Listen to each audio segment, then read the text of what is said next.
essentially, let's imagine we've got our tower here and over some surface. What we're really trying to do is, instead of looking at every leaf individually and summing them up to get the net exchange between the surface, including the soil, and the atmosphere, what we'd like to do is make measurements in the atmosphere to give us an average exchange rate, or flux density, I suppose we should call it.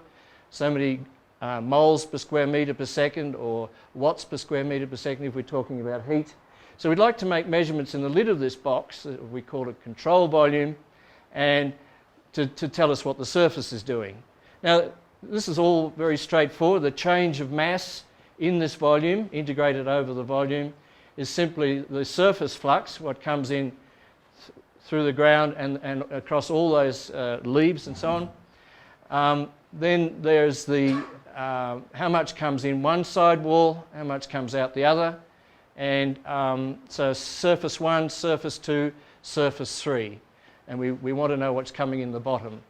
And so these are so-called the advection fluxes, and only do our measurements in the lid tell us what's coming in the bottom of the box plus the vegetation if that one and that one, what comes in equals what goes out in the streamwise direction and the crosswind direction. And I emphasize, so this is simply an expression of the conservation of mass.